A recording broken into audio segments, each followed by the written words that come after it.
Bienvenidos a La Noche Infinita. Antes de comenzar, cuéntanos en los comentarios desde dónde nos escuchas y qué temáticas te gustaría que exploremos en el futuro. Leemos cada mensaje con atención y siempre tomamos en cuenta sus sugerencias para los próximos relatos. Sin nada más que decir, comencemos. Mi nombre es Gilberto.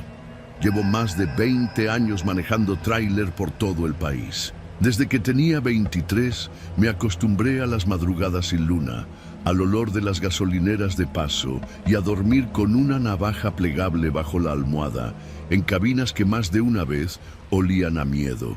He cruzado desde Tijuana hasta Tapachula cargando de todo: autopartes, químicos, abarrotes, incluso animales vivos. Nunca he hecho preguntas porque aprendí que preguntar a veces significa quedarse sin trabajo. Pero esta vez debía hacerlo. Todo empezó una tarde en una base de transporte al sur de Irapuato. Yo ya estaba listo para descansar cuando el despachador, un tipo nervioso al que todos llaman el Güero, me ofreció una chamba extra. Entrega urgente a la frontera con instrucciones especiales. El pago era el doble de lo normal. Me negué al principio, pero el Güero me enseñó el mensaje que venía con la solicitud. Chofer confiable, discreción total, no abrir, no inspeccionar, pago en efectivo al entregar, uso exclusivo de la caja, refrigerada. El número venía desde un despacho privado en Monterrey, con logotipos bien formales. «Está fácil, Gil», me dijo el Güero mientras encendía un cigarro. «Vas a Laredo, cruzas el Puente 1 y lo dejas en la bodega. Ni 20 horas de ruta, sin paradas largas». Acepté. Siempre fui bueno ignorando banderas rojas. La caja era una Thermo King, cerrada con sellos metálicos en las puertas traseras, numerados y remachados. En la cabina me dejaron un sobre con instrucciones y un celular de esos viejos, con tapa, sin internet. Al encenderlo, solo había un número agendado como contacto. En el sobre venía el mapa del trayecto exacto, con recomendaciones claras. Nada de desviaciones, nada de paradas prolongadas y, sobre todo, nunca abrir la caja. Pero al subir al tráiler, lo primero que noté fue el olor. Aunque el compartimento era hermético, un tufo raro se colaba hacia la cabina por los ductos del sistema refrigerante. Era un olor penetrante, como carne vieja, como químicos baratos. Pensé que sería algún tipo de alimento mal empacado. Cuando pasé Salamanca, ya tenía que abrir las ventanas a ratos. El hedor era más fuerte que el diésel. Puse música para distraerme, algo de rock clásico, pero el ruido que empezó a escucharse detrás de mí, desde dentro de la caja, me obligó a apagar todo. Era como un golpe seco, repetido a intervalos. Al principio, pensé que era una caja suelta, pero luego se volvió más irregular, como si algo o alguien se moviera allá atrás. Llegando a Matehuala, decidí parar en una gasolinera. Llené el tanque y pedí un café. El encargado del Oxxo se me quedó viendo raro cuando pasé por el pasillo con la camisa empapada en sudor. El calor dentro de la cabina era insoportable, como si el sistema de refrigeración estuviera echando aire viciado. Me detuve al lado del tráiler y me quedé viendo las puertas traseras. Los sellos estaban intactos, pero juraría que se movían como si vibraran. Saqué el celular viejo y marqué al contacto. Una voz grave, sin acento distinguible, respondió de inmediato. «Sí, hay ruidos y el olor. Esto no es normal». «¿Ha abierto la caja?» «No». «Entonces siga su ruta. Si abre, el trato se anula y las consecuencias son suyas». Se cortó la llamada. No respondí. Tiré el celular al asiento del copiloto y regresé a la cabina. Quería terminar con eso lo antes posible. Pasando Monterrey, algo cambió. Las vibraciones eran más constantes. A ratos, sentía como si algo golpeara desde dentro con insistencia. Mi estómago se revolvía Y no era por el café barato. Entre Linares y Sabinas Hidalgo hice una locura. Me detuve en un mirador abandonado a la orilla de la carretera, bajé con una lámpara y me acerqué a la caja. Pegué el oído. Nada. Después de un minuto, un sonido hueco respondió. 3 golpes. Y luego silencio. Regresé corriendo a la cabina. Cerré todo, me puse el cinturón y aceleré sin mirar atrás. Al entrar a Nuevo Laredo, una camioneta negra me estaba esperando en una gasolinera de Pemex. No tenía logotipos, ni placas delanteras. 2 hombres bajaron con chaquetas oscuras. Nos saludaron. Uno me hizo una seña de que lo siguiera. La entrega fue en una bodega detrás de un taller mecánico, con muros de lámina y una reja oxidada. Me pidieron que dejara el tráiler ahí y no apagara el motor. El tipo que parecía estar a cargo sacó un mazo y rompió los sellos. «Gracias por el servicio», dijo. Me entregó un sobre con dinero y me señaló el camino de salida. No se detenga a mirar, no obedecí. Desde el retrovisor vi cómo abrían las puertas y retrocedían de inmediato, tapándose la nariz. Uno de ellos empezó a gritarle a los demás que no era lo acordado.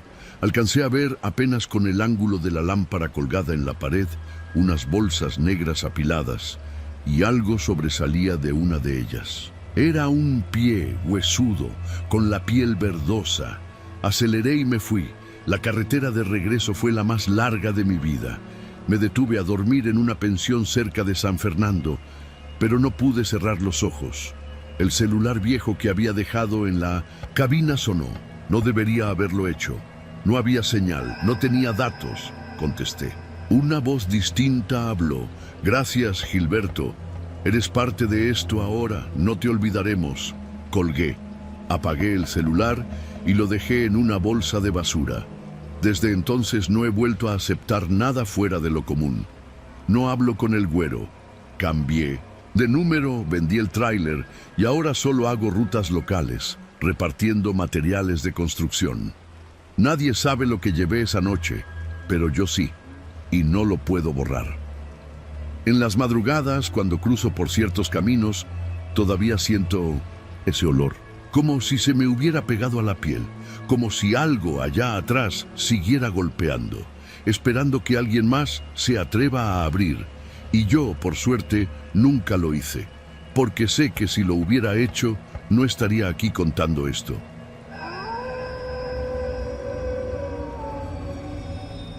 Me llamo Ramiro Palafox. Llevo más de 30 años manejando tráiler por las carreteras de México. He visto de todo.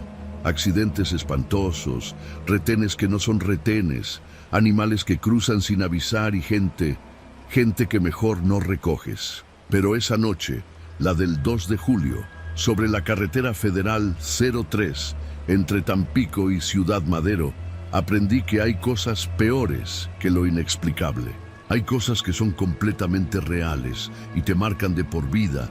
Venía de descargar en Altamira con el remolque vacío. Ya solo iba de regreso a la base. Era cerca de la 1 de la madrugada, hora en la que no se escucha nada salvo el motor del tráiler y los zancudos rebotando contra el parabrisas. Esa carretera es una lengua negra en medio del monte, recta pero maldita por la soledad. Ya me había chutado varios kilómetros cuando lo vi. Un chavo a la orilla del camino, haciendo señas con ambas manos. Traía la camiseta rota y los jeans manchados de tierra y sangre seca. Pensé en seguir de largo, lo juro, pero algo en su desesperación me hizo frenar. Me orillé, bajé el cristal del copiloto y el vato corrió hasta el estribo. «Por favor, déjeme subir. Me quieren matar», no dudé. Le abrí la puerta y subió como alma que lleva el diablo. Cerró la puerta con fuerza, se agachó entre los asientos y me dijo que no nos detuviéramos. «¿Qué pasó, morro?», pregunté aún acelerando. «Son los soldados, me andan siguiendo». «Pero no son soldados de verdad». No quise sacarle más palabras de golpe. El tipo estaba temblando, apenas podía hablar. Yo sé lo que es ver cosas raras en el monte, pero esto Esto era distinto. Avanzamos un rato en silencio. Yo no quitaba los ojos del camino, pero notaba cómo el chavo no dejaba de mirar por los espejos, como si esperara que algo o alguien nos alcanzara. Cuando por fin se calmó un poco, comenzó a contar. Su nombre era Dariel. Venía de Veracruz. Lo habían jalado con la promesa de chamba en Altamira, según eso, de ayudante en una bodega de exportación. Pero cuando llegó, lo encerraron. No era una bodega, era una casa en medio del monte. Una casa sin ventanas, con rejas por dentro. Éramos como 20, la mayoría morros como yo. Algunos llevaban semanas sin ver la luz del día. Nos daban de comer una vez al día, solo arroz o frijoles. Y cada semana se llevaban a alguien. Me costaba trabajo tragar saliva. No hablaba de fantasmas, no hablaba de brujas, hablaba de algo mucho peor, algo que pasa y nadie quiere ver. ¿Quiénes eran? Unos tipos vestidos como soldados, camionetas rotuladas con logotipos falsos del ejército, pero yo he visto los de verdad. Y estos no eran. Llevaban rifles, pero no se comportaban como militares. No daban órdenes, daban patadas. Se me revolvió el estómago. Algo me decía que ya no eran los únicos en esa carretera. Miré por el retrovisor y a lo lejos, entre la bruma de la madrugada, vi luces. Una camioneta. Y venía rápido. ¿Te están siguiendo? Dariel no contestó. Se agachó más, como si su cuerpo supiera lo que venía. Apagué las luces traseras y reduje la velocidad. Me salía una terracería estrecha entre la maleza. Apagué el motor y ambos contuvimos la respiración. La camioneta pasó volando. Era una Suburban negra, vidrios polarizados. No traía placas. No dijimos nada por varios minutos. Luego él siguió hablando. Escapé hace como una hora. Aproveché que uno de los tipos se quedó dormido junto a la puerta trasera. Le quité la pistola. No lo maté, creo. Solo lo golpeé. ¿Sabes? ¿Dónde estabas? No, pero no era dentro de la ciudad. Ni siquiera era en un rancho. Era una casa perdida en el monte. No había camino, solo brechas. Me dijeron que si me portaba bien, me iban a mandar a trabajar con una familia en Reynosa. Las chavas, a ellas las mandaban más rápido. Apreté el volante tan fuerte que se me entumieron los dedos. Quería detener el camión y gritar. Quería patear algo, romper algo, pero tenía que seguir conduciendo. ¿Le contaste esto a alguien? No tengo a quién. No tengo familia. Me largué de mi pueblo porque allá no hay futuro. Y vine a dar aquí, al infierno. Seguimos avanzando. Me salí de la carretera para evitar cualquier retén. Tomé una brecha que conocía, usada por los agricultores de la zona. Llegamos a una pequeña comunidad antes de Ciudad Madero, un ejido donde tenía un primo que vivía con su esposa y sus 2 hijos. Era de fiar. Vamos a escondernos aquí, morro. Mañana vemos qué hacer. Esa noche no dormí. Ni mi primo, ni su mujer. Le dimos de comer al chavo, le prestaron ropa, lo dejaron bañarse. Y entre los 3 decidimos lo único lógico. Iríamos a la Fiscalía de Derechos Humanos. Pero Dariel se negó. Si voy, me matan. Esa gente tiene contactos ahí también. Nos miró con un miedo que solo he visto en los ojos de los que han sobrevivido a cosas que nunca debieron pasar. Entonces, ¿qué quieres hacer? Llévame a Monterrey. Tengo un contacto allá, una tía lejana. Ella trabaja en una organización. 2 días después, lo llevé en un viaje express. No tomamos rutas principales. Dormimos en mi camión, en estaciones de servicio, en parcelas. Cuando llegamos, la señora lo recibió con lágrimas en los ojos. Ya sabía algo, pero no todo. Unos días después, ella me llamó. Me dijo que Dariel había dado su testimonio. Lo había grabado un abogado y que no era el único, que estaban rastreando el sitio, que el gobierno lo negaría todo, como siempre, pero que ya había gente comprometida. Desde entonces no he vuelto a manejar de noche por esa ruta. No por miedo a lo que vi, sino por lo que supe. Porque ahora sé que entre Tampico y Ciudad Madero hay más que monte. Hay casas escondidas donde se desaparece gente viva. Y mientras no queramos mirar, seguirán llenándolas. He recogido muchos pasajeros en mi vida, pero ninguno me ha cambiado como Dariel. Y juro, por todo lo que amo, que si me lo vuelvo a encontrar pidiendo ayuda en la carretera, freno sin pensarlo 2 veces.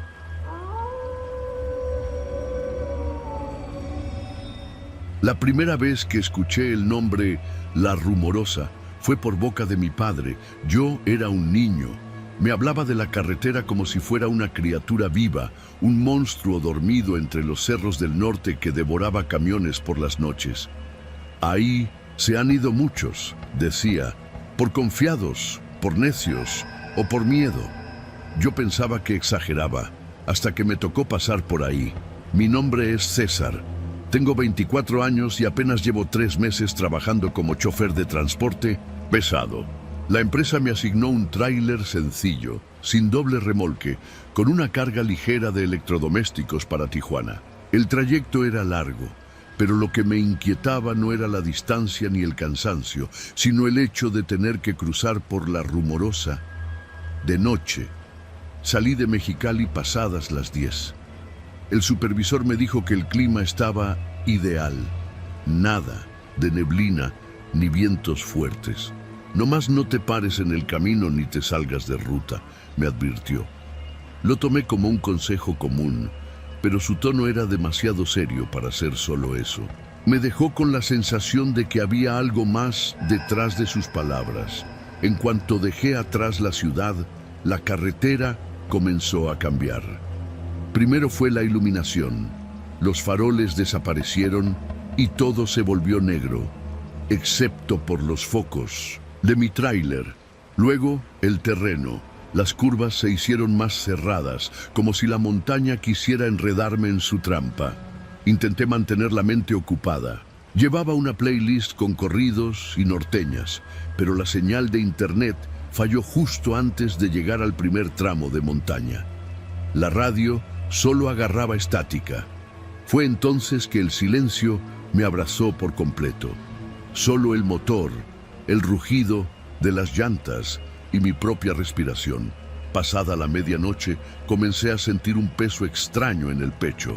No era sueño, era otra cosa. Imaginaba los reportes de accidentes, los camiones calcinados, los cuerpos desaparecidos. Recordaba las historias de otros choferes en el comedor del paradero. Ahí hay algo, pero nadie lo quiere decir. Gente que se pierde, luces que no son de patrullas, retenes que aparecen donde no deberían estar. Yo no quería pensar en eso, pero las curvas de la carretera me obligaban a ir lento, casi a paso de tortuga. En cada giro creía que vería algo fuera de lugar, y lo vi. A lo lejos, a unos 300 metros, unas luces rojas comenzaron a parpadear. Pensé que era una patrulla. Reduje la velocidad. El letrero de Alto Revisión Militar estaba atravesado en el camino. Había conos naranjas y una camioneta blanca sin insignias oficiales. 2 tipos con chalecos oscuros me hicieron señas con las manos. ¡Oríllese!, gritaron. Algo no cuadraba. Ni las armas, ni la camioneta, ni el acento de los hombres. No parecían soldados. Me pidieron apagar el motor. Dudé. El tipo del lado del copiloto se acercó con una linterna y la apuntó directo a mi cara. No vi su rostro, solo escuché su voz. Documentos. Baja del camión. Fue ahí donde la voz de mi papá volvió a mi cabeza. Nunca te bajes si algo no se siente bien. ¿Dónde está su identificación?, les pregunté. El tipo no respondió, solo repitió más fuerte. Que te bajes. Ese tono me heló la sangre. No sonaba a una orden legítima, sonaba a amenaza. Eché un vistazo por el retrovisor. No había otros vehículos, ni luces, ni señales de que alguien pudiera ayudarme. Fue una reacción más de miedo que de valentía, pero pisé el acelerador sin pensarlo. El tráiler avanzó con un rugido bronco. Escuché un golpe seco en el costado, como si le hubieran arrojado algo. No me atreví a mirar por los espejos, solo conduje. Rápido. Las curvas casi me sacan del camino varias veces. Después de varios kilómetros, vi una desviación hacia una carretera secundaria sin pavimentar. El GPS no la marcaba, pero decidí tomarla. Mi lógica era, si me están siguiendo, al menos aquí los perderé. Grave error. La terracería estaba en pésimas condiciones. Apenas podía avanzar. El camión vibraba tanto que sentía que se desarmaría. El polvo me nublaba los espejos.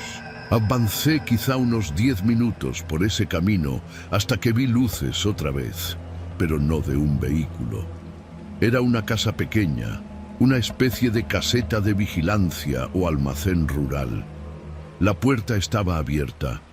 Afuera, un auto compacto con las puertas abiertas y el cofre levantado. Quise pensar que era un lugar seguro, pero algo me dijo que no. Decidí dar marcha atrás, pero no pude. Las llantas traseras patinaban. El tráiler se había atascado. Tomé mi celular, sin señal. Me quedé dentro, de la cabina, las manos firmes sobre el volante. No quería salir.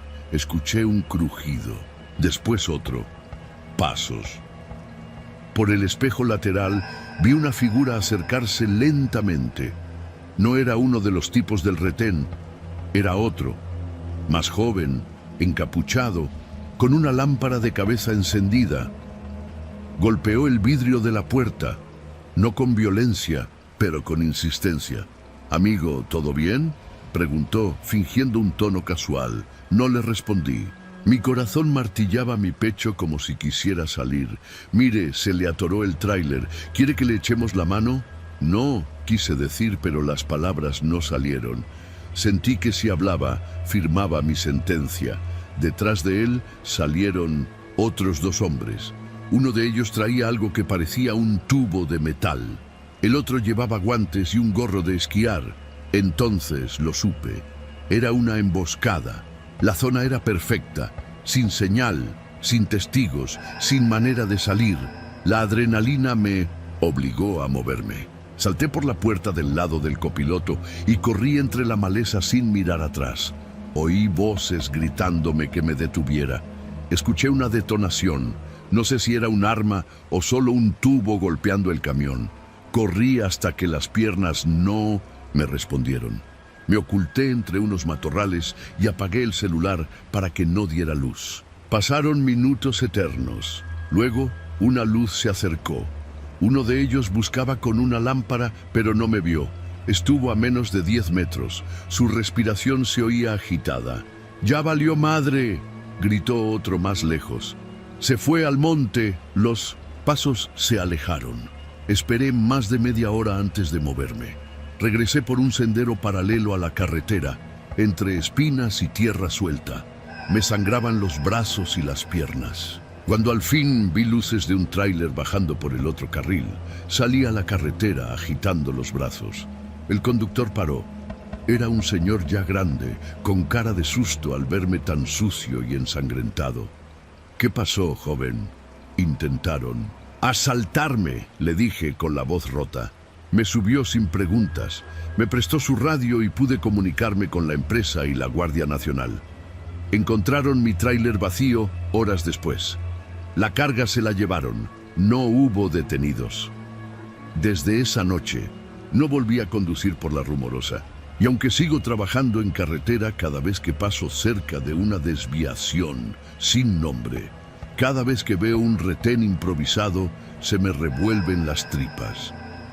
No necesito que nadie me diga que eso no fue un retén de verdad. Yo lo viví. Yo vi sus ojos. No buscaban drogas ni armas, buscaban carne fresca, gente sola, choferes jóvenes con más miedo que experiencia. Aprendí algo esa noche. El miedo te salva, pero solo si sabes cuándo correr.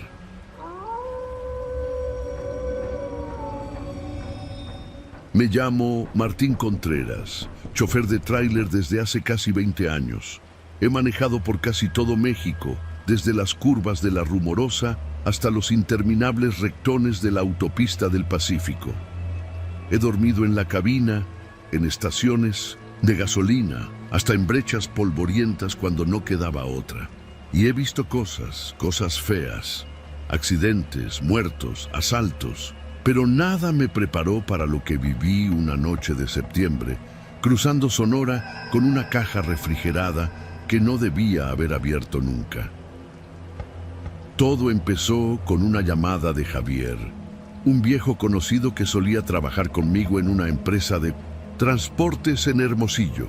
Me dijo que tenía un encargo especial, transportar una caja refrigerada desde Caborca hasta un punto industrial en las afueras de Mexicali. El pago era bueno, muy bueno, tanto que me hizo sospechar. ¿Qué lleva? ¿La caja? Le pregunté directo como siempre. Javier hizo una pausa. Carnes finas, producto importado, me dijo el cliente.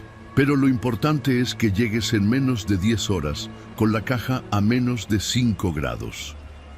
La cifra que me ofreció por ese trayecto era más del doble de lo que normalmente cobraba.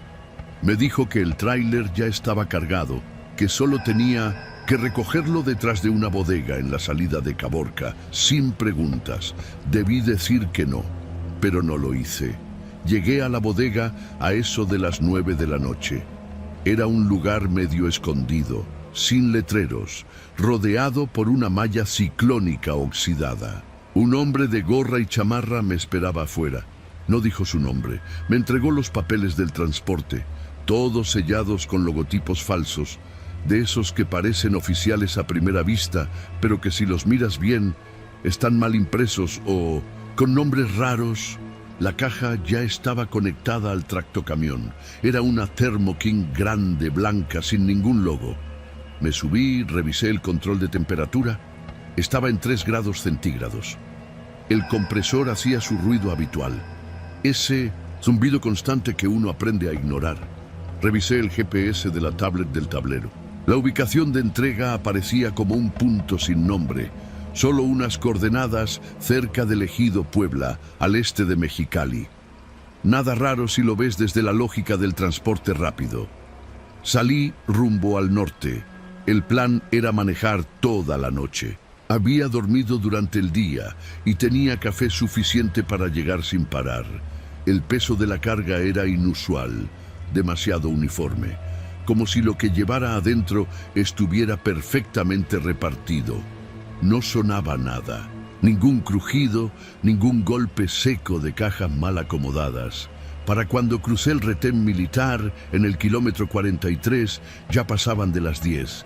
Me detuvieron como siempre, pidieron documentos, revisaron por encima.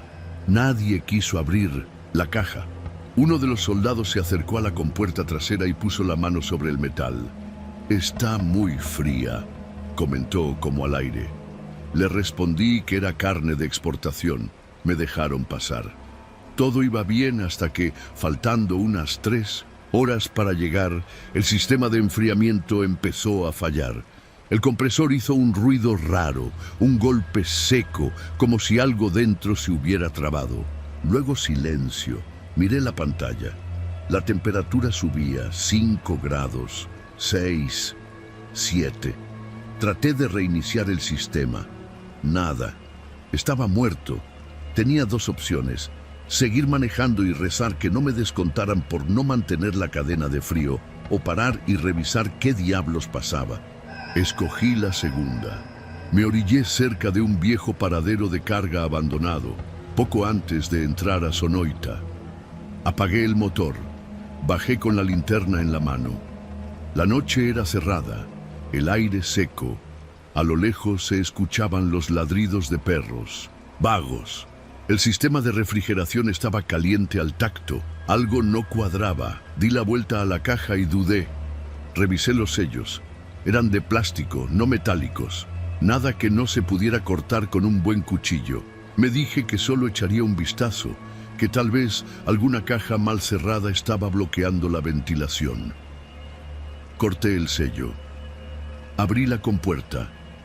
El golpe de aire denso y podrido me hizo retroceder. no era el olor de carne refrigerada. Era algo más, húmedo, dulzón, con ese tufo que uno asocia con muerte. Apunté con la linterna. Dentro no había cajas. No había carne envuelta al vacío. Había cuerpos, apilados, sin embalar, desnudos en su mayoría, algunos cubiertos con bolsas negras. Todos con signos visibles de tortura, cortes, golpes. Algunos maniatados con cinchos. Mi cuerpo no reaccionó de inmediato.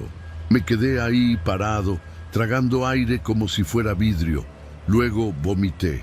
Todo el café, toda la cena, me temblaban las manos. Conté rápido. Eran al menos 6 cuerpos, pero detrás parecía haber más.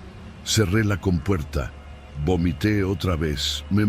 Subí a la cabina. El GPS seguía marcando la ruta. El punto de entrega estaba a unas 2 horas y media, en medio del desierto, cerca de una zona de ranchos abandonados. Pensé en irme, dejar la caja ahí, huir. Pero ¿quién recoge un tráiler con cadáveres en la carretera sin levantar sospechas? Y si alguien lo veía y lo denunciaba, los papeles estaban a mi nombre. El sistema de rastreo me ubicaba a mí como el único responsable del viaje. Encendí el motor y seguí, como si estuviera hipnotizado. El volante se sentía como una piedra. Conduje en silencio, sin radio, sin música. Cada bache me recordaba lo que cargaba atrás. A las 4:30 llegué a las coordenadas. No había edificios, solo un camino de terracería que llevaba a una bodega metálica sin rótulos. Había 2 camionetas estacionadas afuera, con vidrios polarizados. Al fondo, un grupo de hombres esperaban. Uno de ellos se acercó. Alto, flaco, con camisa de mezclilla limpia. No traía armas a la vista, pero todos los demás sí. Yo no dije nada. Él tampoco. Solo revisó el número del tráiler. Luego hizo una señal. Un tipo subió a la caja. Escuché el portazo. Luego, silencio. Otro abrió la puerta del copiloto. Me extendió un sobre Manila. Lo tomé sin mirar dentro. ¿Está todo bien?, pregunté con la voz más neutral que pude fingir. El hombre solo asintió, como si yo fuera parte del proceso, como si todo eso fuera rutina. Me indicaron que diera la vuelta y saliera por un camino distinto. Lo hice. Manejé durante unos 10 kilómetros por un camino de tierra hasta que encontré una carretera secundaria. De ahí tomé rumbo a San Luis Río Colorado. No me detuve hasta llegar a un hotel barato. Me metí a la regadera con la ropa puesta. Dejé que el agua me golpeara hasta que se agotó la caliente. No denuncié, no devolví el dinero. Nunca volví a responder llamadas de Javier. Desde entonces, reviso cada carga. No acepto rutas sin detalles. Duermo poco y aún tengo pesadillas con ese golpe de olor cuando abrí la caja.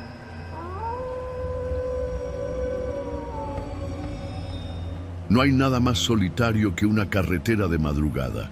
Ni siquiera los panteones tienen ese silencio. A veces uno se acostumbra al sonido del motor, al viento que golpea los espejos, al zumbido constante del tráiler, pero hay noches que no dejan que te acostumbres a nada. Soy Ramiro Ortega, 49 años, 27 al volante. He cruzado el país más veces de las que puedo contar, desde La Rumorosa hasta Tapachula, de Matamoros a Acapulco. Conozco cada curva peligrosa, cada fonda buena, cada tramo donde la Guardia Nacional se pone a cazar mordidas. Pero lo que me pasó en la Libre entre Torreón y Saltillo, eso no lo olvido. Esa noche llevaba un cargamento de tubos de acero. Salí del Parque Industrial de Gómez Palacio cerca de las 10, con la intención de cruzar los tramos más feos antes de que cayera la neblina de las 4. Me tocó una noche sin luna, puro cielo negro y faros largos. Iba solo, como siempre. No me gusta llevar copilotos. Solo música norteña y el radio frecuencia en el canal 9, por si los colegas avisan algo. Todo iba normal hasta que pasé el kilómetro 143.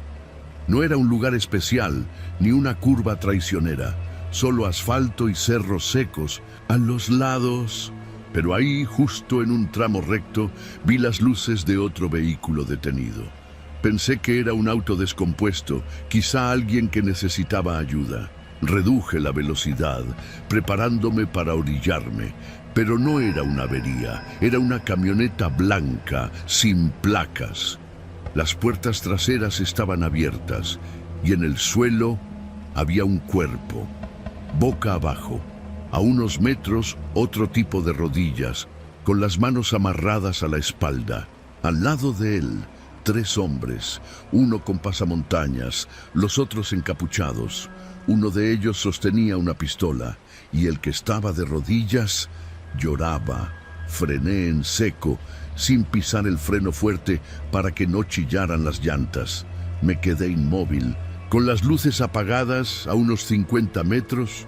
Por el espejo retrovisor vi cómo el de la pistola se giraba, apuntando su linterna en mi dirección. El destello rebotó contra mi parabrisas. No sé si me vieron o no. No quise averiguarlo. Metí reversa lento, muy lento, maniobrando como si estuviera sacando un camión cargado en una bodega estrecha. Cuando tuve suficiente distancia, giré hacia la terracería y me metí entre los matorrales. No paré hasta estar fuera del rango visual. Ahí me quedé, con el motor apagado, solo escuchando mi propia respiración. Pensé en llamar al 911, pero ¿qué iba a decir? ¿Que vi una ejecución en curso y no hice nada? ¿Dar mi nombre y arriesgarme a que me buscaran por testigo? En este país no es buena idea meterse con lo que no te toca.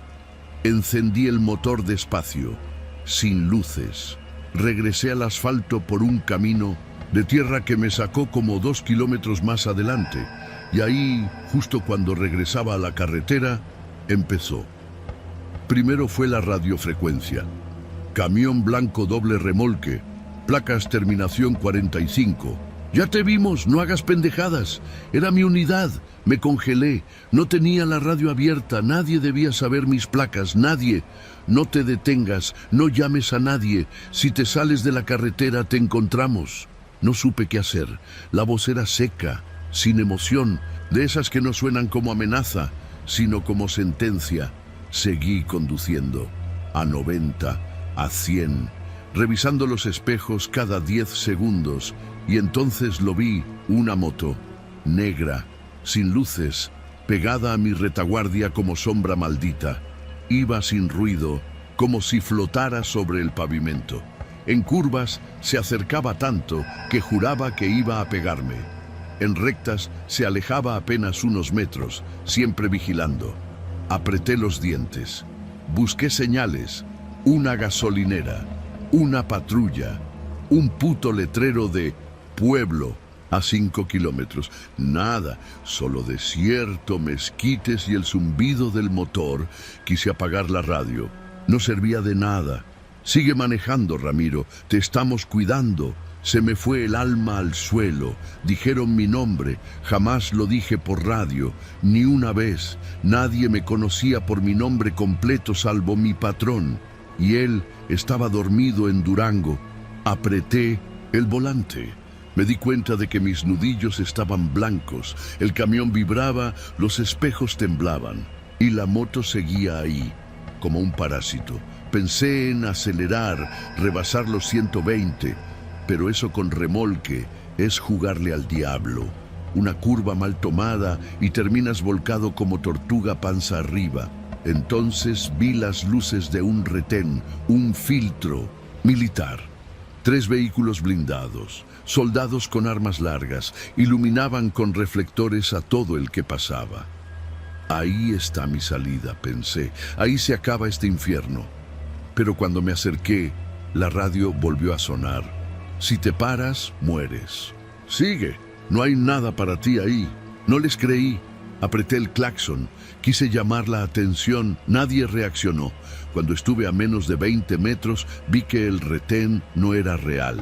Eran lonas, carpas falsas, camionetas clonadas, pintadas como militares, tipos armados, sí, pero no soldados.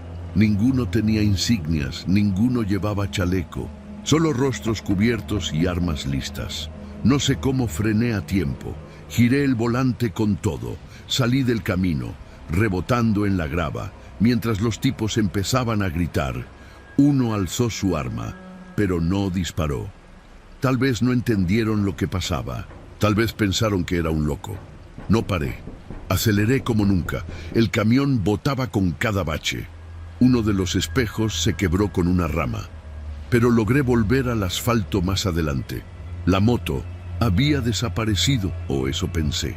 10 minutos después, ahí estaba otra vez, justo detrás, como si nunca me hubiera despegado. Me estaba volviendo loco.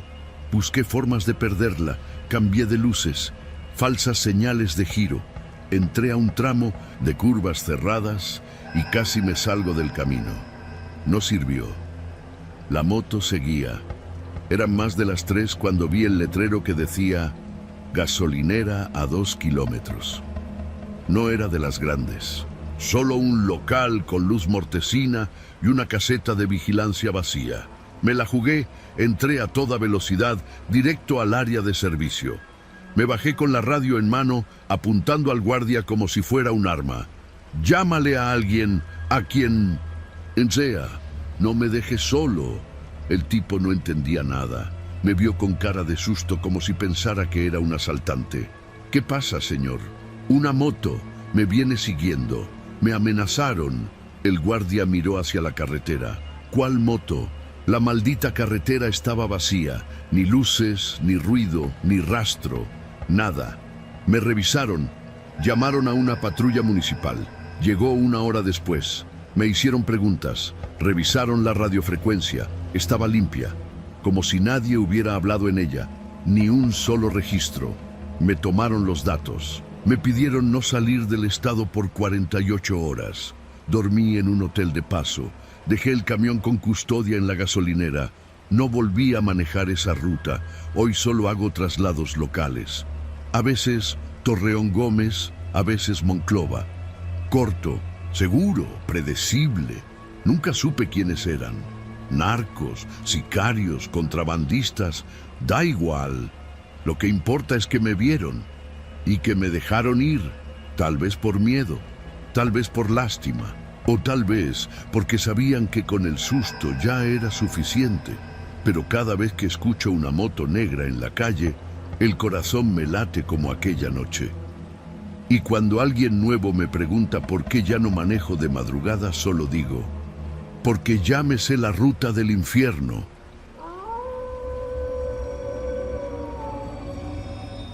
Me llamo Ernesto y llevo más de 15 años manejando tráileres por todo México. Siempre he trabajado por mi cuenta, tomando rutas largas cuando los viajes pagan lo suficiente. Así fue como terminé aceptando el encargo: transportar una caja refrigerada desde el Estado de México hasta Tijuana. El pago era alto, en efectivo y sin preguntas. Eso ya era una bandera roja, pero uno no siempre puede darse el lujo de rechazar un buen dinero. El cargamento venía precintado. Me entregaron los documentos en un sobre amarillo que decía, solo para mostrarlos en caso de retén federal. Nadie dijo qué llevaba. Solo maneja, no preguntes, me dijo el tipo que me lo entregó. Un gordo con camisa mal abotonada y lentes oscuros, a pesar de que eran casi las 6 de la tarde. Salí esa misma noche. Me gusta manejar de noche. El tráfico baja, el aire es más fresco y, en teoría, hay menos retenes. Pero esa noche, algo no estaba bien desde el principio. No eran solo los nervios del viaje, era una sensación extraña, como si alguien me estuviera vigilando desde que cargaron el contenedor. Me detuve en una gasolinera a las afueras de Toluca para revisar todo antes de entrar de lleno a carretera. El precinto de la caja estaba intacto. Toqué las paredes metálicas con la palma, frío normal, nada raro, pero algo no cuadraba. Al caminar, Alrededor del tráiler, juraría que escuché un golpe seco dentro de la caja. Me quedé quieto, conteniendo la respiración. Luego nada. Tal vez fue el metal acomodándose. Tal vez no. Tomé camino por la México-Querétaro, planeando llegar a Sonora en 2 días, dormir poco y cruzar a Tijuana por la madrugada del tercer día. Todo iba bien hasta que poco antes de llegar a Santa Ana, en Sonora, me topé con un retén. Nada raro en esa zona, pero desde el primer vistazo supe que algo estaba mal. No era Guardia Nacional, no traían uniformes completos ni vehículos oficiales. Uno de ellos tenía tenis fluorescentes, otro mascaba chicle con descaro. Me pidieron los papeles, les entregué el sobre. El tipo lo hojeó y me pidió que abriera la caja. Le dije que iba precintada y que no podía, que cualquier daño al sello sería responsabilidad del cliente. Se burló, dijo que no me preocupara, que solo era una inspección de rutina. 2 de ellos comenzaron a caminar hacia la parte trasera del tráiler. Uno tenía una lámpara y el otro sacó una cizalla del piso de su camioneta. ¿Quién les autorizó? Pregunté, ya bajándome del tráiler. El que tenía los papeles me empujó levemente con el antebrazo. No fue violento, pero fue suficiente para darme cuenta de que no tenía opción. Tranquilo, jefe. No sea que vayamos a encontrar algo que no debería estar ahí, dijo con una sonrisa que no llegaba a los ojos. Me di cuenta en ese momento que no era un retén, era una emboscada. Sentí una punzada de pánico. No llevaba armas, no podía llamar a nadie sin arriesgarme. Solo esperé. El hombre de la cizalla rompió el precinto de un tajo. Luego, entre los 3, abrieron la puerta. En cuanto lo hicieron, retrocedieron 2 pasos. Un hedor húmedo y denso salió como una bocanada. Olía a sudor encerrado, a orina, a desesperación. Y entonces comenzaron los gritos. Gritos humanos. Había gente adentro. Personas. Hombres, mujeres y un par de niños. Todos apiñados entre cobijas, cajas vacías de galletas y garrafones de agua casi vacíos. Estaban pálidos, asustados, deshidratados. Uno de los niños se desmayó al tocar el aire fresco. Los tipos del falso retén quedaron en silencio. No sabían qué hacer, tampoco yo. Uno de ellos escupió al suelo, otro dijo, «Nos metimos en un pedo». Se voltearon hacia mí. ¿Sabías que llevabas esto? Negué con la cabeza. Era verdad. Nunca me dijeron qué iba. Nunca pregunté. Uno de los hombres sacó su celular y comenzó a marcar. El otro me apuntó con una mano metida en su chamarra. No te vayas a poner nervioso, cabrón. Los migrantes no hablaban, solo nos miraban. Uno de ellos, un hondureño con barba desordenada y la cara enrojecida, dijo en voz baja, «No los dejen, aquí». Nos dijeron que íbamos a llegar, no a morir encerrados. Algo en su tono me quebró por dentro. Me giré hacia el del celular. «Mira, si esto se va a poner feo, no me mezclen». Yo no sabía, pero ya no me respondía. Estaba recibiendo órdenes. De pronto el que me apuntaba dijo, «Vas a hacer lo siguiente.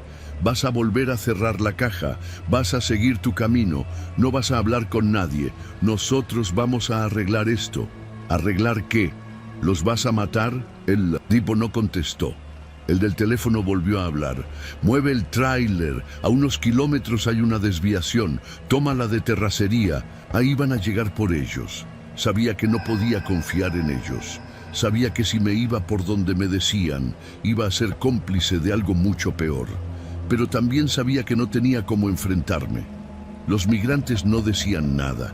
Algunos se abrazaban. Una mujer lloraba en silencio. «¿Puedo darles agua, algo?», pregunté. «Tú solo maneja», dijo el de la cizalla. La caja volvió a cerrarse. Esta vez no la precintaron. Manejé en silencio. Las manos me temblaban. No sabía qué hacer. Podía irme por donde me dijeron, o podía correr el riesgo y llevarlos hasta la próxima base de la Guardia Nacional. Me detuve unos kilómetros adelante, justo en una curva sin visibilidad. Apagué el motor y bajé. Golpeé la puerta del contenedor. Oigan, escúchenme bien. Si se quieren quedar con estos tipos, díganme. Pero si confían en mí, puedo llevarlos a un lugar seguro. No les prometo nada, pero no los voy a entregar a esos cabrones. Hubo silencio. Luego una voz respondió. Llévanos contigo. Arranqué el tráiler. No fui hacia la desviación. Seguí hacia el norte, directo al siguiente destacamento. Me detuvieron. Me bajaron. Me apuntaron. Me trataron como traficante. No me importó. Les conté todo. A los migrantes los bajaron uno por uno. Llevaban horas sin moverse. Uno tenía fiebre, otro no podía caminar. Me tuvieron detenido toda la noche. Declaré todo. Me querían acusar de tráfico de personas, pero finalmente aceptaron mi versión. Me dejaron libre, pero la empresa que me contrató desapareció. El contacto no volvió a contestar. No volví a manejar hacia la frontera después de eso. Tampoco volví a aceptar trabajo sin saber lo que llevo. Desde entonces, cada que paso por un retén, miro a los ojos a los soldados y les doy las gracias, porque esa noche yo también estuve encerrado, aunque fuera afuera de la caja.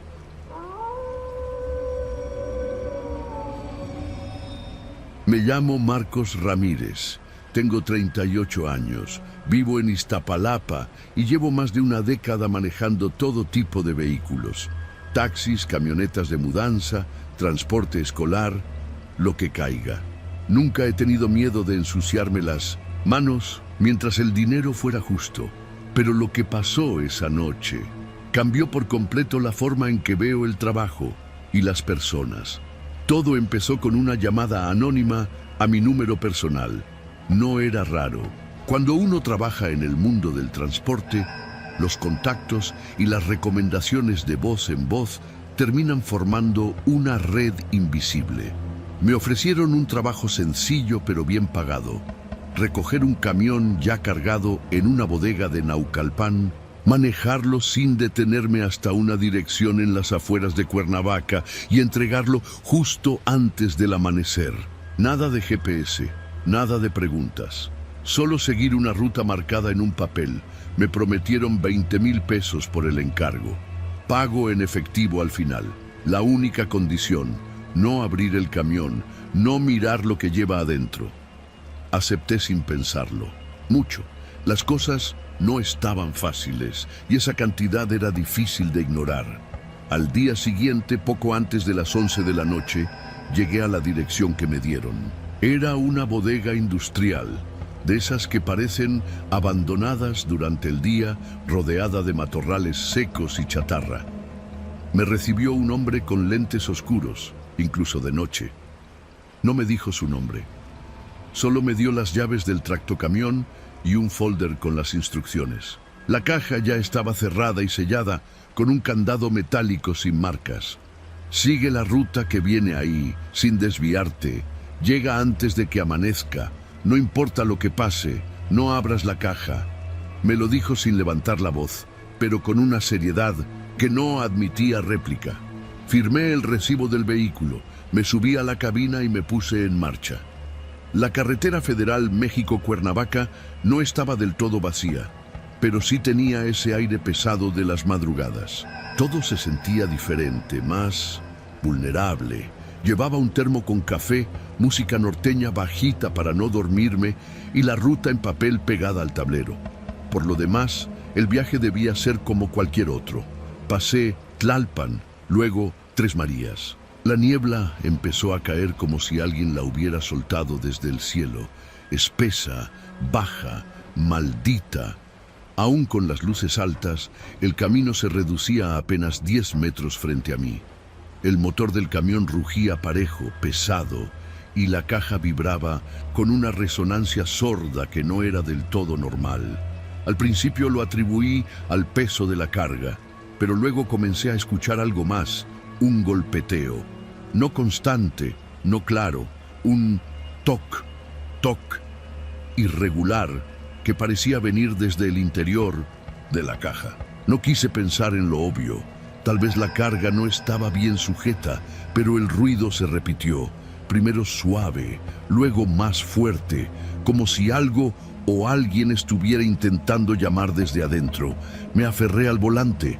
Me dije que no era mi problema, que el trato estaba claro.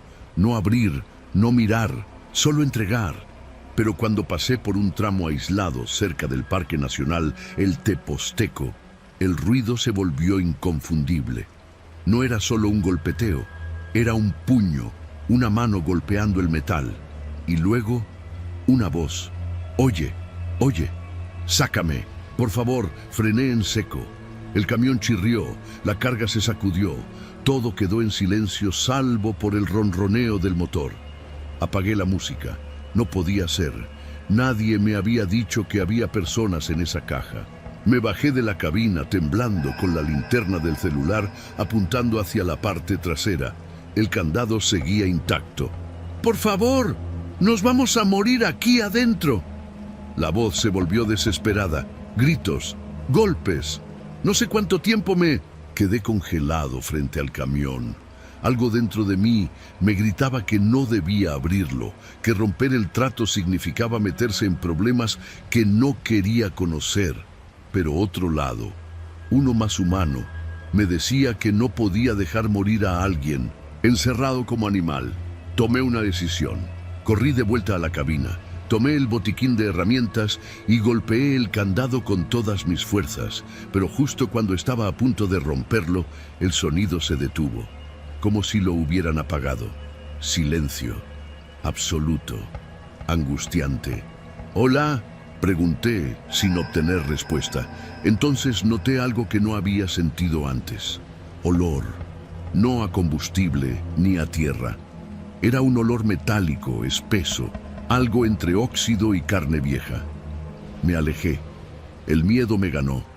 Regresé a la cabina y decidí seguir manejando cueste lo que cueste. El resto del camino fue un infierno. Las voces regresaron de forma intermitente. Golpes que retumbaban en mi cabeza. Murmullos, gritos, llantos. Una vez escuché lo que parecía un himno religioso. Otra, una risa de niño. Cerré las ventanas. Subí el volumen de la música. Quise convencerme de que era mi mente jugándome una mala pasada. Llegué al punto de entrega. Un terreno baldío al borde de un camino sin pavimentar, con una reja metálica y un foco solitario que parpadeaba. Había un tráiler estacionado y una camioneta negra. Dos hombres me esperaban sin hablar. Uno de ellos revisó el número de placas, el otro el candado. Asintieron. «Bien, gracias por cumplir». El tipo me entregó un sobre manila grueso. Billetes, ni siquiera los conté. ¿Qué hay en la caja? Me atreví a preguntar. El hombre me miró con una calma que me heló.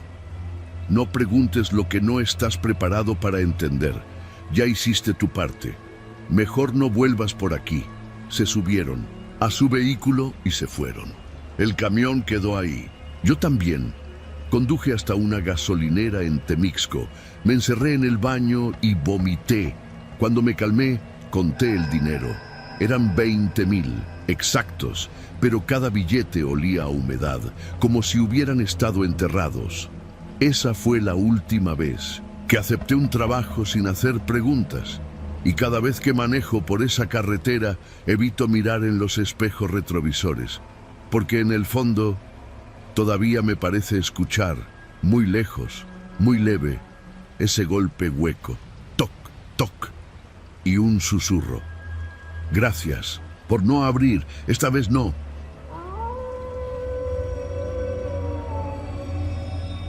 Me llamo Noé. Llevo más de 20 años manejando tráiler por las carreteras del norte.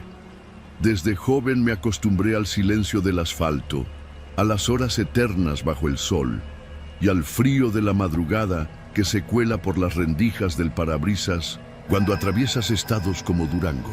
El ruido del motor, el vaivén del remolque, el café mal hecho de las gasolineras y las pláticas cortadas por la radio eran parte de mi vida. Nunca me pasó nada realmente raro. Hasta esa noche.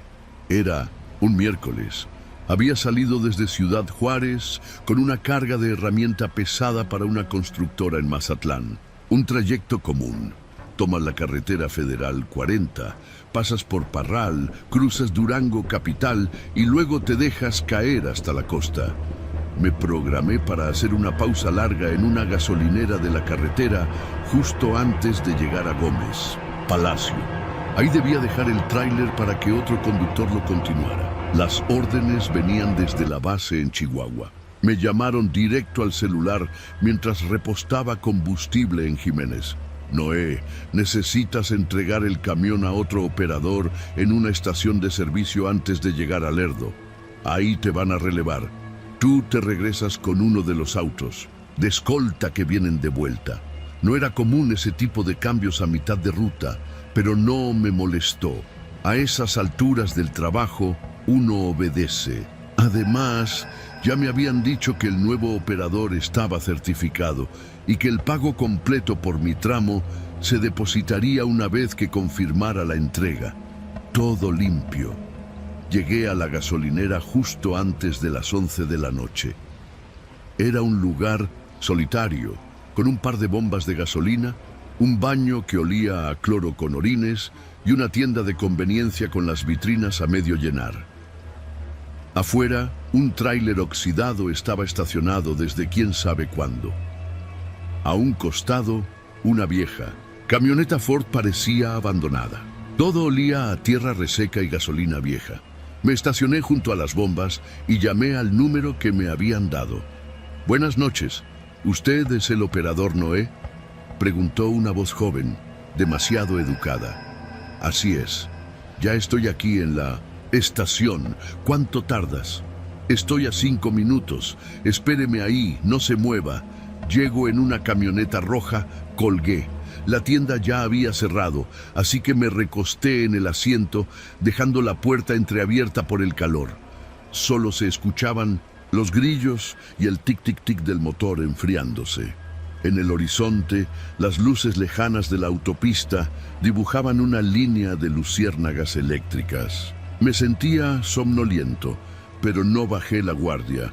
Pasaron casi 15 minutos antes de que llegara la camioneta roja. Una Nissan vieja, con placas de Sinaloa. El conductor era un tipo joven, delgado, con barba descuidada y gorra negra. No parecía muy hablador.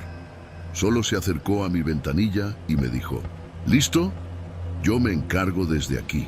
Todo tuyo», le respondí mientras bajaba. Le entregué las llaves y el papel de la carga. «¿Tu pago?», preguntó, sin mucho entusiasmo. «Me dijeron que me lo depositaban apenas tú confirmaras que tomaste el camión». El tipo asintió. Subió al tráiler, encendió el motor con una facilidad que denotaba experiencia y desapareció por la carretera en dirección sur. Me quedé parado ahí, con mi mochila al hombro, esperando al auto que supuestamente venía por mí. Me senté en una banca junto a los baños. Encendí un cigarro. Las luces de la tienda parpadeaban, como si quisieran apagarse de una vez por todas. Pasaron 20 minutos, luego 30. Llamé a la central. Nadie contestó. El número al que había marcado antes ahora mandaba a buzón. Revisé el celular. Todavía tenía señal. Esperé otros 10 minutos y empecé a ponerme nervioso. No es raro que los cambios logísticos tarden, pero había algo raro. Sentía la piel tensa, como si algo invisible me observara desde los arbustos. Volví a llamar. Nada. Decidí caminar hasta la tienda de conveniencia, aunque estaba cerrada. Me asomé por el vidrio y no vi a nadie adentro. Toqué la puerta. Nadie respondió. Volví a sentarme en la banca. La banca se sentía más incómoda ahora, como si cada segundo pesara el doble. A lo lejos, en la carretera, vi unas luces acercarse. Pensé que finalmente era mi transporte. Me levanté la mano. Pero el vehículo ni siquiera bajó la velocidad. Era una camioneta blindada, sin logotipos. En el asiento del copiloto había alguien con lo que parecía un chaleco táctico. No voltearon a verme. Pasaron como si yo no existiera. A partir de 1900, ahí todo se sintió mal. A los pocos minutos llegó un auto más. Este sí se detuvo. Era un Tsuru blanco. con vidrios polarizados.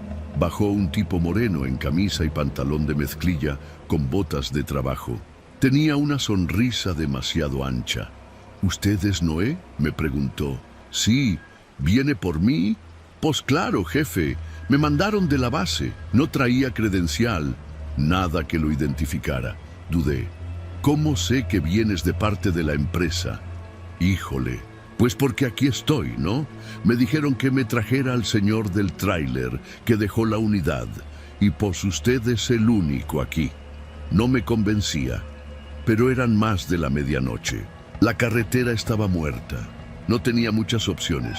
Subí al Tsuru con desconfianza. ¿Y tú cómo te llamas?, le pregunté. Todos me dicen Chago, pero puede decirme chofer. Manejaba demasiado rápido. El coche olía a gasolina y sudor, seco. En la radio sonaba un corrido a bajo volumen. La conversación se murió rápido. Yo no quería hablar, y él parecía más interesado en mirar por el retrovisor. Después de unos minutos, en lugar de tomar la salida hacia la carretera principal, dobló hacia un camino de terracería. ¿A dónde vamos? Es un atajo. Me dijeron que te llevara por acá. ¿Quién te dijo? Guardó silencio. Solo siguió manejando. Párate, le dije. No hay dónde. Párate. Saqué mi navaja del pantalón sin miedo de mostrarla. Frenó. Lo miré directo. Voy a bajarme aquí. Tú no vienes de parte de nadie. Me miró un segundo. Sonrió. Te conviene seguir el viaje. Si te vas, no llegas ni al amanecer. Bajé de un brinco. Caminé hacia los matorrales. Él no me siguió. Me alejé rápido, sin correr, pero con la navaja apretada en la mano. Al cabo de unos minutos, escuché que el motor del Tsuru se alejaba. No me siguió. Caminé por la terracería de regreso hacia la gasolinera. Me tomó como 40 minutos. Llegué empapado en sudor, cubierto de tierra. La estación seguía sola, pero algo había cambiado. El tráiler oxidado que estaba al fondo ya no estaba. Lo que sí estaba era la camioneta roja, cerrada, abandonada. Me acerqué a mirar dentro. Las llaves seguían colgando del volante. En el asiento había un folder de papel manila. Lo abrí. Eran fotos. Fotos mías. Una en la gasolinera, otra caminando con mi mochila, otra dentro del Tsuru. Sentí las piernas temblar. No entendía nada. Me habían tendido una trampa. ¿Pero por qué? ¿Quién? Regresé a la banca. Me senté otra vez. Encendí otro cigarro con manos temblorosas. Vi la carretera. Esperé. Amaneció lento. El primer tráiler pasó como a las 6. Lo detuve. Le expliqué que necesitaba llegar a Gómez Palacio. El chofer, desconfiado, me dejó subir en el estribo del copiloto. Ese día, en la oficina de la empresa, nadie sabía nada del cambio de conductor. Nadie había mandado a nadie. Nadie contestaba en la base. Y lo peor, el tráiler nunca llegó a su destino. Ese camión se perdió, con todo y carga. Días después me llamaron al celular. Solo una vez. Una voz masculina, calmada. No vuelvas a preguntar por ese viaje. Considera que saliste bien librado. No todos lo hacen. Desde entonces no manejo de noche y cada que paso por Durango evito esa gasolinera, si es que sigue ahí.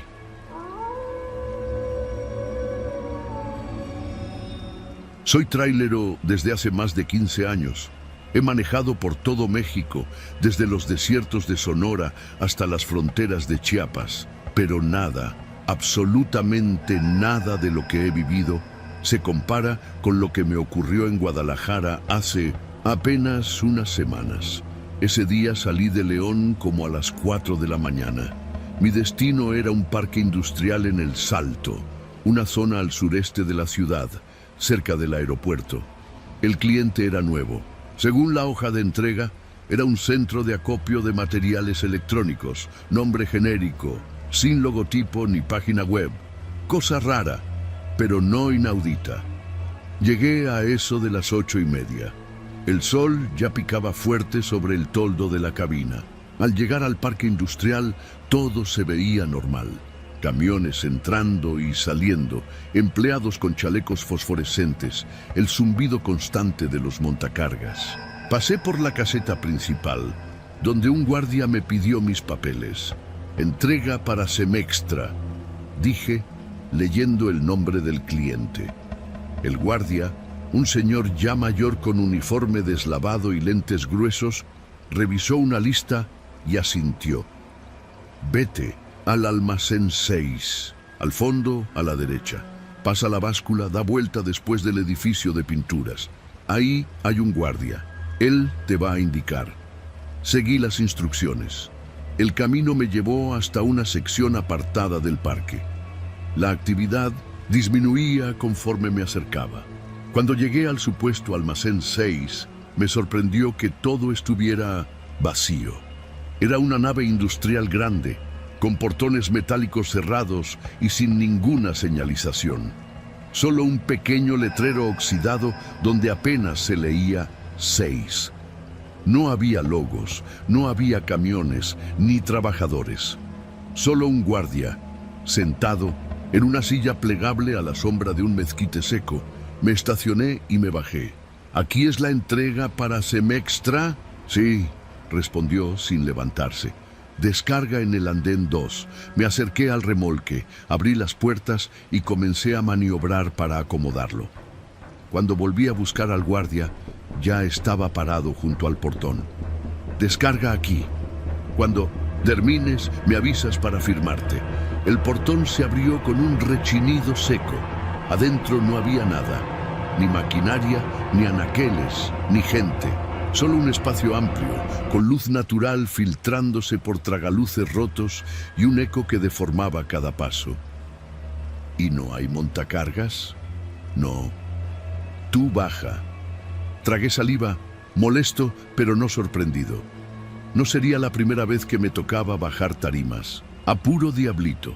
El embarque era chico, 8 pallets con placas electrónicas. Aún así, me tomó casi una hora descargar todo.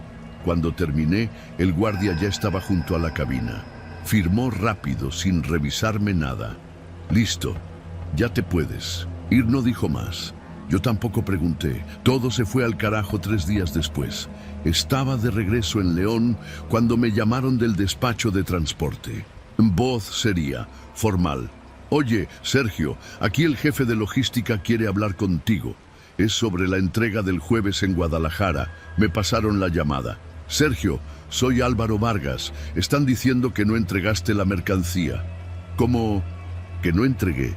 Ahí tengo la hoja firmada. La hoja no trae sello y hay un detalle. Semextra reportó que su almacén estuvo cerrado toda la semana por mantenimiento eléctrico. Eso no es posible. Yo descargué ahí. Me recibió un guardia. Era un señor flaco, alto, con uniforme gris. ¿Estás seguro que era ahí? Te mandamos fotos del lugar. Minutos después me llegó un correo. Abrí las imágenes. Era el mismo edificio, mismo portón, mismo letrero oxidado, pero estaba clausurado. Tenía sellos del municipio desde hacía 2 semanas. Según el correo, no había vigilancia asignada y menos aún operativos programados. Nadie, absolutamente nadie, debió estar ahí. Llamé de inmediato al jefe. Álvaro, ahí había alguien. Me firmaron. Tengo el nombre del que me recibió. Mira, me dirigí al tablero, donde aún tenía el formato firmado. Lo leí en voz alta. Recibido por Francisco López. Hubo silencio. Francisco López murió hace 2 años, Sergio. Era guardia de seguridad en ese parque. Lo encontraron muerto ahí mismo, en el almacén 6. Un infarto, según el reporte oficial. Se decía que vivía solo en una caseta improvisada. Lo encontraron días después, cuando ya apestaba el lugar. Me quedé mudo. Un calor subió por mi cuello. Revisé el formato otra vez. La letra era irregular, pero legible, a mano, sin sello, sin fecha completa. Solo decía Francisco L.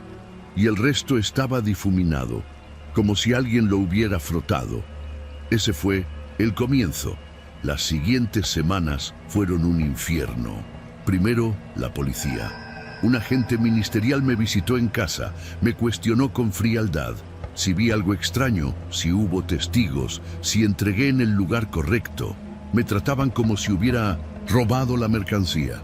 Luego me citaron a declarar en Guadalajara. Los de Semextra interpusieron una denuncia formal. Aseguraban que nunca autorizaron la entrega y que los productos desaparecieron. Como si se los hubiera tragado la tierra.